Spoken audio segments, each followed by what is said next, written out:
이제 말씀을 듣는 시간입니다. 계속해서 황금률에 대한 말씀 두 번째 시간입니다. 황금률이란 황금처럼 소중하고 값진 규칙이라는 뜻입니다. 그 황금률의 내용을 보면 그렇게 복잡한 내용이 아니란 걸 알 수 있습니다. 이 황금률을 적극적으로 해석을 하면 당신이 원하는 것을 남에게도 해주어라 라는 의미고요. 소극적으로 이 황금률을 해석하면 당신이 싫은 것은 다른 사람에게도 하지 마십시오라고 해석할 수 있습니다. 이 황금률만 지켜도 부부 사이 또 가족들끼리 형제 사이에 평화가 아마 유지될 것입니다. 황금률은 나와 그 사람 사이의 공평한 관계, 즉 상호성이 핵심입니다. 그리고 우리가 살아가는 이 사회에서 이 상호성이 깨질 때 평화가 깨지게 됩니다. 또한 황금률은 동서고금 어디에나 있다는 특징이 있습니다. 하나님께서 해와 비를 선인과 악인에게 골고루 비춰주신다고 하셨지 않습니까? 황금률 역시 어느 지역에나 어느 나라에나 어느 종교에도 이 황금률이 있다는 것을 알 수 있습니다. 해와 비처럼 하나님이 일반 은총으로 모든 사람들에게 주신 선물이 바로 황금률입니다. 또한 우리 예수님께서도 이 황금률을 두 번에 걸쳐서 마태복음과 누가복음에서 말씀하셨습니다. 그렇다면 그리스도께서 말씀하신 황금률과 일반 황금률은 어떤 점에서 차이가 있을까요? 라는 것입니다. 예수님께서 가르쳐 주신 황금률에는 일반 황금률에 없는 게 있다고 그랬죠. 그것이 바로 그러므로라는 접속사입니다. 그러므로 무엇이든지 남에게 대접을 받고자 하는 대로 너희도 남을 대접하라. 이것이 율법이요 선지자니라. 이 문장에서 이 말씀에서 그러므로라는 접속사를 빼면 그냥 일반적으로 모든 민족 모든 곳에 숨겨져 있는 황금률과 동일합니다. 그러므로라는 접속사는 그 앞부분에 나오는 말씀을 이어주는 접속사입니다. 마태복음 7장 9절로 11절 같이 읽겠습니다. 시작. 너희 중에 누가 아들이 떡을 달라 하는데 돌을 주며 생선을 달라 하는데 뱀을 줄 사람이 있겠느냐? 너희가 악한 자라도 좋은 것으로 자식에게 줄 줄 알거든 하물며 하늘에 계신 너희 아버지께서 구하는 자에게 좋은 것으로 주시지 않겠느냐? 그러니까 쉽게 말씀드리자면 악한 사람일지라도 자식에게는 좋은 걸 줘요. 고기를 달라 하는 자녀에게 뱀을 줄 부모는 없어요. 떡을 달라고 했을 때 돌멩이를 던져줄 부모는 없어요.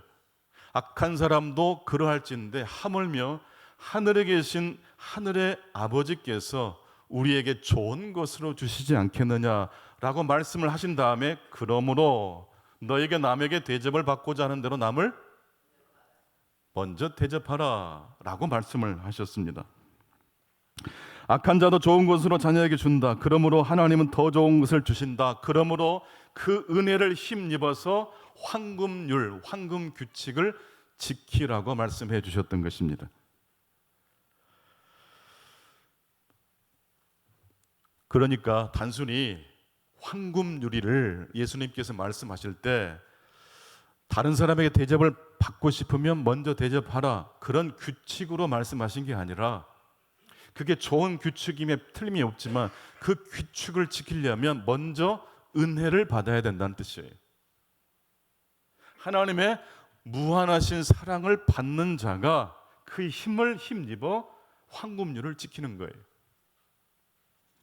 그러면서 예수님께서 이방인들도 심지어 죄인들도 일반 황금률은 다 안다고 그랬어요. 죄인들도 황금률을 알 뿐만 아니라 자신의 이익을 위해서 황금률을 지킵니다. 그렇다면 우리가 일반 황금률을 뛰어넘기 위해서는 어떻게 해야 될까요? 그러므로는 접속사에 등장하는 말씀처럼 우리는 참 좋으신 아버지 하나님이 계시다는 것을 알아야 되고 그 하나님께서 우리에게 날마다 좋은 것을 부어주시고 베풀어 주신다는 사실을 기억해야 됩니다. 하늘의 자원을 힘입는 자만이 사람과 사람 사이에서 평화를 도모할 수 있습니다.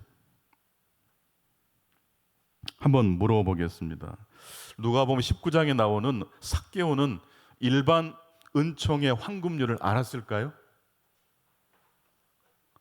매국노 소리를 듣고 민족으로부터 따돌림을 받았던 삭개오, 황금률을 알았을까요? 황금률을 알았을까요? 몰랐을까요? 알긴 알았을 것이다. 근데 지키긴 지켰을까요? 안 지켰을 것이다.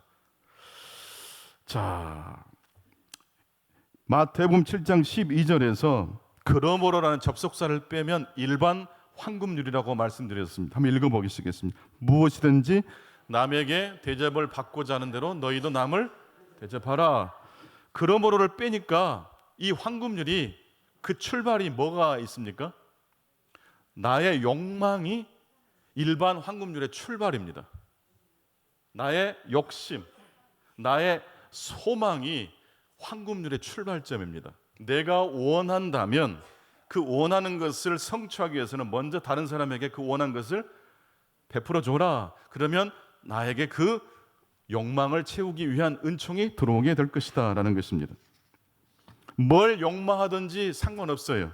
일단 내가 바라는 것이 있어야 되고 그 바라는 것을 성취하기 위해서는 먼저 다른 사람을 어떻게 해요? 대접하면 돼요.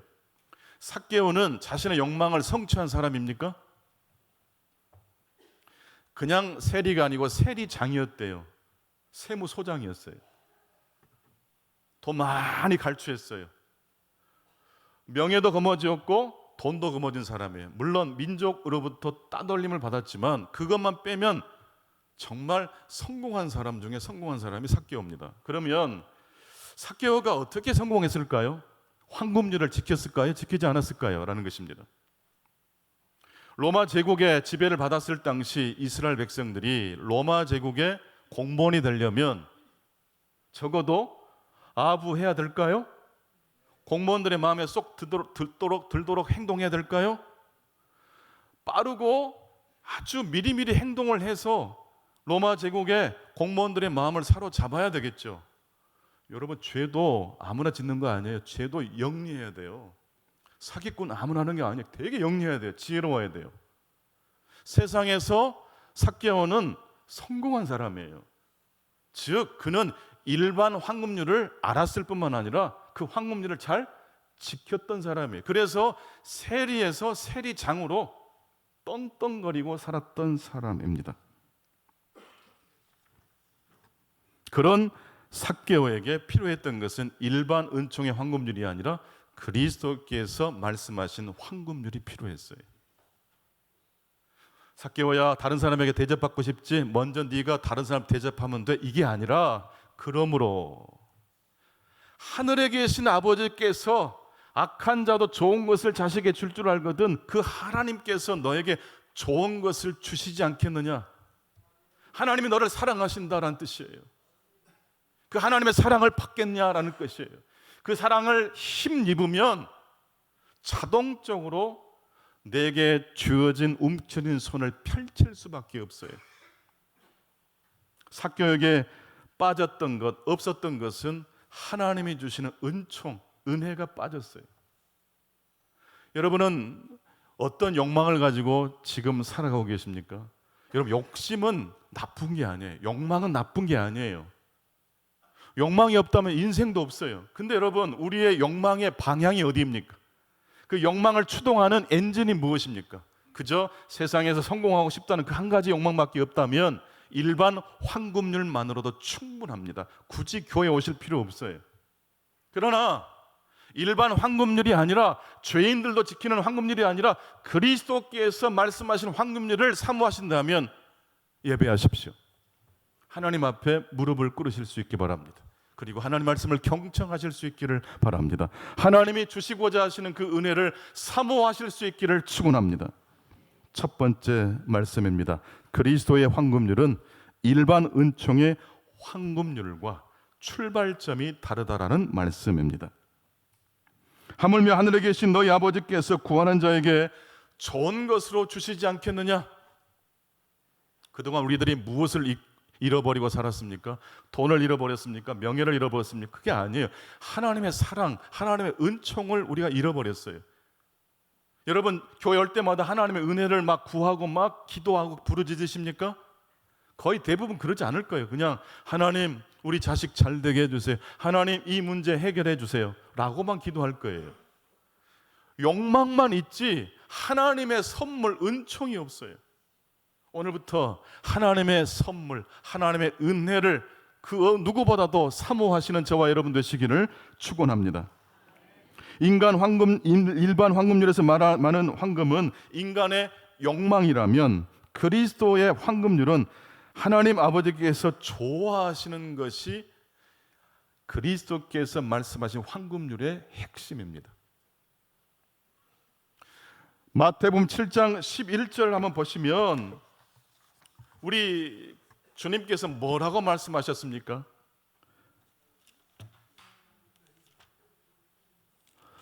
악한 자도 좋은 것으로 자식에게 줄 줄 알거든 하물며 하늘에 계신 너희 아버지께서 구하는 자에게 뭘 줘요?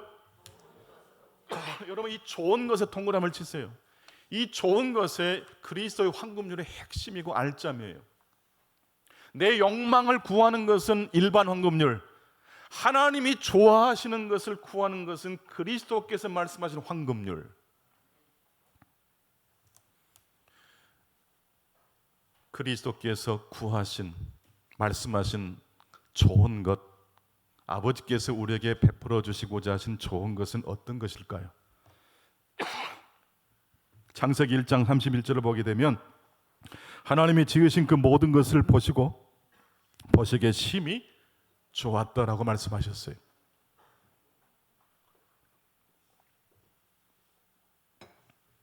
여기서 좋았다라는 말씀이 바로 방금 마태복음 7장 11절에서 말씀하신 좋은 것과 같아요. 그러니까 하나님께서 좋아하시는 것은요, 모든 사람이 다 좋아하는 것이라는 뜻이에요. 근데 내가 좋아하는 것은요, 내가 좋아하는 것을 다른 사람도 좋아할 수도 있지만 좋아하지 않을 수도 있어요. 짜장면 시킬까요? 짬뽕 시킬까요? 다 갈리거든요. 그러면 짜장면 시킨 사람은요, 짬뽕 시킨 사람을 쳐다봅니다. 아이고 부러워. 짬뽕 시킨 사람은요, 짜장면 시킨 사람이 은근히 부러워요. 내가 좋은 것이 상대방을 힘들게 할 때가 많아요. 그런데 아버지께서 우리에게 주시고자 하시는 좋은 것, 그 좋은 것은요, 모든 사람이 좋아하는 좋은 것입니다. 최근에 그 악뮤라는 그 가수 있죠. 옛날에 악동 뮤지션이라고 했는데 악뮤라 그랬어요. 그 악뮤가 최근에 신곡을 발표했는데 사진이 준비 안 됐을까요? 기쁨, 슬픔, 아름다운 마음이라는 노래입니다. 그 가사를 보면 너무 가사가 좋아요. 기쁨, 슬픔, 아름다운 마음. 기쁨 뒤에 슬픔이 오는 건 아름다운 마음이야. 쫓아내지 말고 품어주어라. 아주 예쁜 돌이 된단다. 햇빛 뒤에 그늘이 있는 건 사랑스러운 모습이야. 밝은 미소를 짓지 않아도 사랑할 이유가 많단다. 너의 웃음과 조화로운 너의 눈물, 이보다 더 좋은 것은 없어. 흐린 날도 화창한 날도 시린 날도 끼우고 나면 다 퍼즐이 될 거야. 보통 우리는 예수를 믿는 사람은 불행과 고난이 비껴가야 된다고 생각을 합니다. 이건 욕망이에요. 하나님이 인격적인 하나님이시지만 더 나아가서 하나님은 초월하시는 하나님이세요. 하나님은 우리에게 자비를 베풀어 주시는 하나님 맞아요. 근데 하나님은 창조주 하나님이세요. 그 하나님이 보시기에 심히 좋은 것 속에는 저녁만 있나요? 아침도 있나요? 태풍은 다 제거되고 늘 좋은 날만 있을까요? 태풍이 불지 않으면 바다에 그 오염된 이 모든 것들이 뒤집어지지 않으면 바다가 건강할 수가 없어요. 우리 개인의 욕망, 일반 황금률로만 기도하면 불행이 오는 것은 끔찍한 일이에요. 모든 순간순간이 좋은 날만 있어야 돼요. 근데 그것은 이 지구상 80억 인구 중에 몇 퍼센트나 그런 일을 경험할까요? 1%도 안 돼요. 0.1%도 안 돼요. 그런 사람들 우리 교회에도 없어요. 거의 없어요. 우리가 다 웃고 있는 것처럼 보이지만 다 눈물을 흘리고 있잖아요. 멀리서 보면 희극이지만 가까이서 보면 비극이라고 채플린이 말했던 말을 기억하십니까? 멀리서 보면 그럴듯하게 보이지만 가까이서 보면 다 눈물이 있고 골짜기가 있어요. 햇빛 뒤에 그늘이 있는 건 사랑스러운 모습이야. 밝은 미소를 짓지 않아도 사랑할 이유가 많단다. 늘 웃는 것도 중요하지만 때론 웃지 않아도 된다라고 이찬혁이라는 이 놀라운 뮤지션이 노래 가사말을 썼어요. 좀 특이하죠? 긍정만 말하지 않아요. 좋은 걸 이야기해요. 이 이찬혁과 이수연 이 두 남매가 악뮤인데 그 부모님이 몽골 선교사님으로 사역을 하셨던 분이에요. 너무 가난하니까 일반 학교도 진학 못하고 홈스쿨링 하다가 아빠랑 얼마나 많이 부딪혔는지 몰라요. 악뮤 그러니까 그냥 처음부터서 그냥 천재적인 작사가 늘 해피하기만 했을 것이다 생각하는데 착각하지 마세요. 그럴 수가 없어요.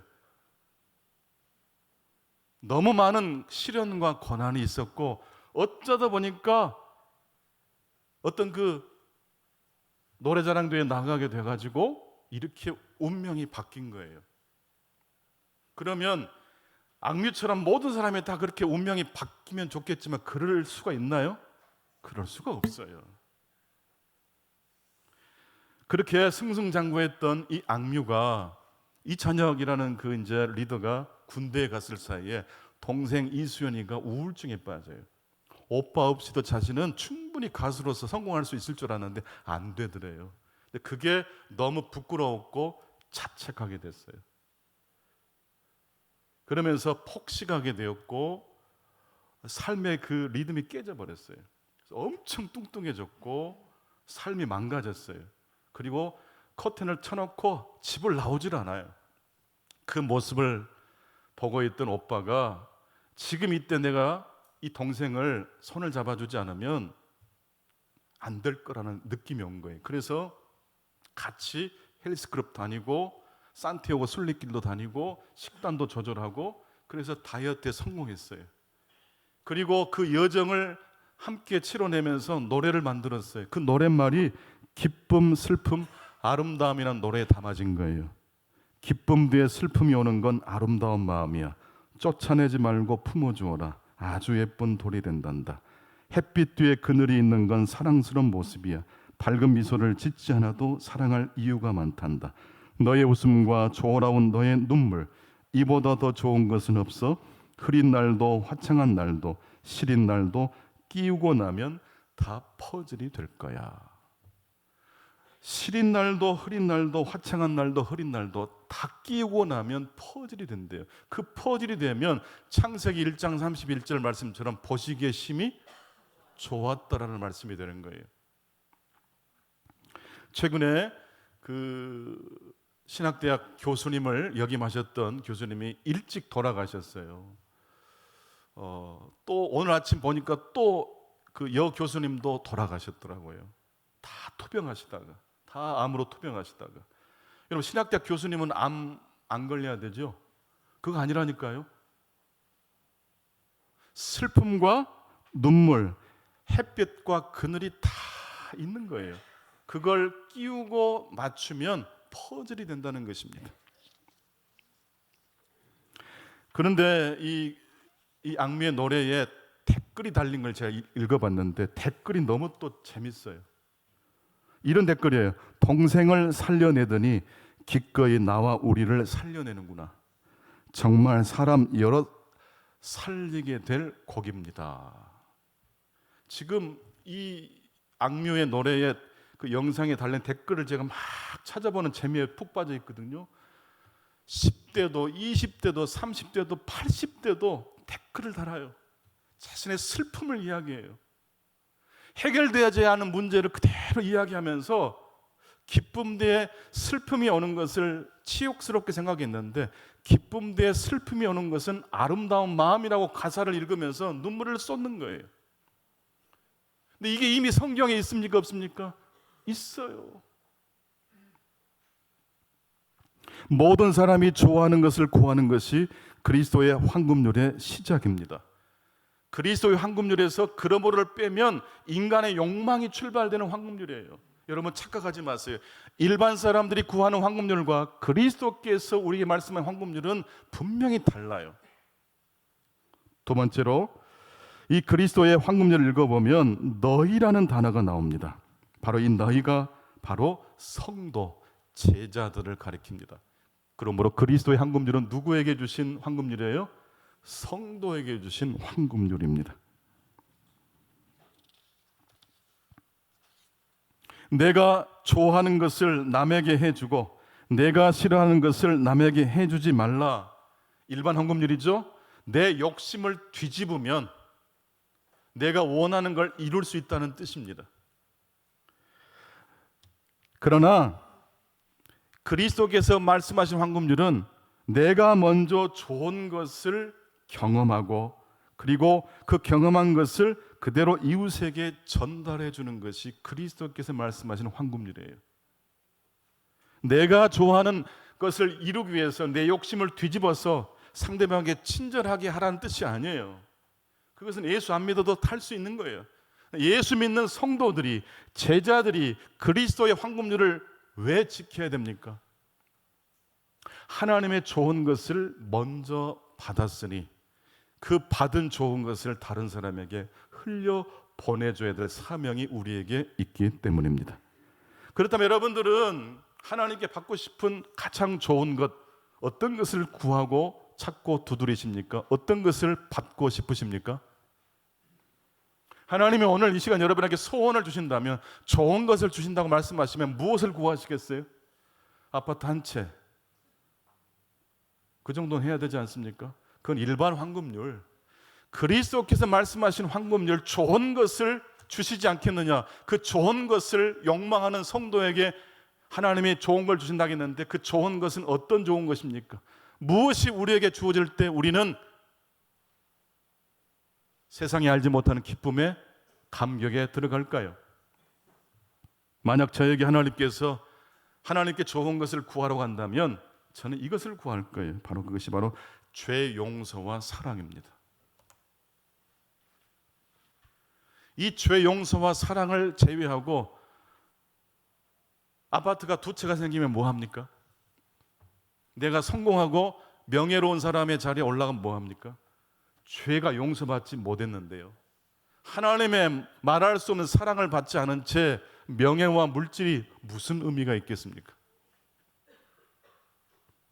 그런데 그 하나님의 사랑은 어떤 사랑일까요? 로마서 5장 8절. 저는 이 말씀을 인용할 때마다 흥분이 돼요. 몸이 막 전율돼요. 이 말씀의 깊이와 넓이와 높이를 알기 때문이에요. 같이 읽겠습니다. 시작. 우리가 아직 죄인 되었을 때 그리스도께서 우리를 위하여 죽으심으로 하나님께서 우리에 대한 자기의 사랑을 확증하셨느니라. 이 짧은 말씀 속에 세 가지의 메시지가 담겨 있어요. 첫 번째, 그것은 이 말씀은 자격 없는 자에게 주어진 하나님의 사랑이죠. 하나님의 용서죠. 그래서 이 말씀은 신자를 겸손하게 만들어요. 여러분, 복음을 아는 사람은 교만할 수 있을까요, 없을까요? 복음을 경험한 사람, 하나님의 사랑, 죄 용서를 받은 사람은 교만할 수가 없어요. 두 번째로, 이 말씀 속에는 하나님의 은혜가 담겨 있습니다. 아무리 생각해도 자격 없는 나에게 왜 이렇게 하시지? 이 말씀을 멈춰서 읽다 보면 하나님의 은혜가 진지하게 다가옵니다. 세 번째로, 이 말씀 속에는 모든 인생의 두려움을 벗어나게 해주고 하늘 아버지의 보호 안에서 영원토록 안전할 수 있다는 하나님의 은혜가 담겨 있습니다. 왜 그런지 아세요? 뿌린 대로 황금률을 지켰기 때문에 내가 자녀가 됐다면, 죄 용서 받았다면, 컨디션이 안 좋거나 내 삶이 무너지면 하나님의 구원도 문제가 생겨요. 근데 이 말씀을 보십시오. 우리가 아직 죄인 되었을 때 황금률을 지키기 전에, 내가 다른 사람에게 덕을 베풀기 전에 고집쟁이고 이기적이고 내 것만 고집했을 바로 그 죄인의 나에게 그리스도께서 십자가의 보혈로 다가오셨다는 말씀이에요. 출발이 달라요. 시작점이 달라요. 내가 원하는 걸 얻기 위해서 삭개오는 로마 제국의 사람들에게 아부했어요. 싹싹 머리를 숙였어요. 그 사람의 입장에서 그 사람이 원하는 걸 먼저 들어주고 자신의 것을 채웠어요. 이런 황금률은 예수 굳이 믿지 않아도 다 잘 지킵니다. 그러나 복음은 무엇입니까? 복음은 기쁜 소식입니다. 왜 복음이 기쁜 소식이 됩니까? 나와 하나님 사이에 너무 간격이 큰데 갑자기 하나님의 은혜가 선물로 주어지기 때문이에요. 은혜의 우선성을 말하고 은혜의 비상응성을 말합니다. 아무리 생각해도 나는 은혜 받을 자격이 있어요, 없어요? 없어요. 은혜의 비상, 이게 하나님과 우리가 안 맞아요. 로마서 5장 8절 말씀은 다른 말씀보다 굉장히 복음을 잘 설명해 놓은 말씀입니다. 그런데 이스라엘 백성들은 하나님께서 그토록 말씀하셨던 그 좋은 것에서부터 벗어났습니다. 그 결과 교만했고 두려움에 빠졌고 하나님의 은혜를 잃어버렸어요. 그 이야기가 오늘 구약의 본문 요나서 1장 1절로 3절에 나옵니다. 하나님께서 아미떼의 아들 요나에게 말씀하셨어요. 너는 일어나 저 큰 성읍 니느웨로 가서 그것을 향하여 외치라. 이스라엘 민족에게 니느웨는 원수 국가의 수도입니다. 아수르의 수도 국가예요. 그래서 선지자에게 니느웨 가서 복음을 증거하라 라고 말씀하신 하나님 말씀은요, 받아들이기가 어려워요. 그런데 여러분, 로마서 5장 8절을 요나가 기억했다면 선행하신 하나님의 은혜, 좋은 것을 먼저 우리에게 베풀어 주시고 황금률을 지키라고 말씀하신 하나님을 기억했다면 요나는 겸손하게 하나님 말씀을 순종했을지 몰라요. 지금 우리는 황금률이 절실한 시대를 살고 있습니다. 중동 땅에 벌어진 전쟁, 사실 황금률이 사라져버려서 일어난 전쟁이잖아요. 적어도 일반 은총의 황금률만 있었어도 전쟁은 일어나지 않을 거예요. 심지어 미국이란 나라가 기독교를 표방하는 국가 아닙니까? 그리스도께서 말씀하신 황금률을 기억했다면 그렇게 하지 않았을 거예요. 기독교의 황금률이 사라지고 일반 은총의 황금률, 내 욕망을 이루기 위해서 상대방을 겁박하고 상대방에 아부하는 것, 이게 지금 현재 중동 땅의 전쟁이 발발한 이유예요. 악이란 무엇입니까? 그러므로 악은 하나님의 좋은 것으로부터 벗어나는 게 악이에요. 나만 좋은 걸 추구하는 게 악이에요. 모든 사람이 좋아할 수 있는 하나님이 주신 하나님이 우리에게 주시고 하자는 좋은 것을 사모하는 저와 여러분 되시기를 축원합니다.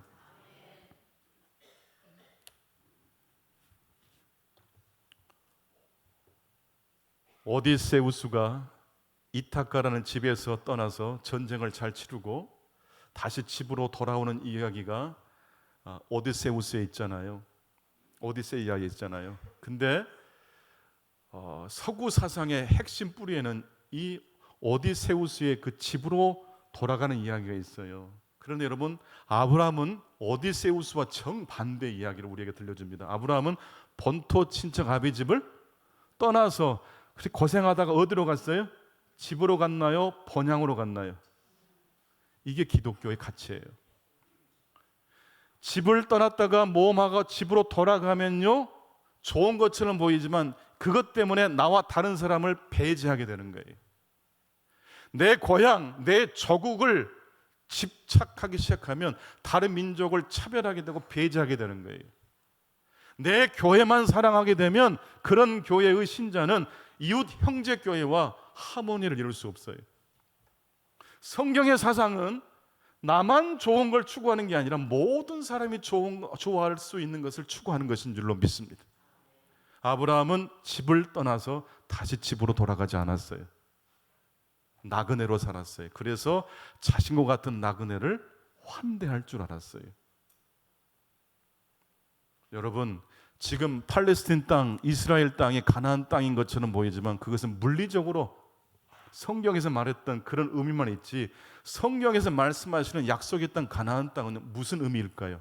그것은 예수님께서 말씀하신 황금률을 실천하는 땅이 약속의 땅인 거예요.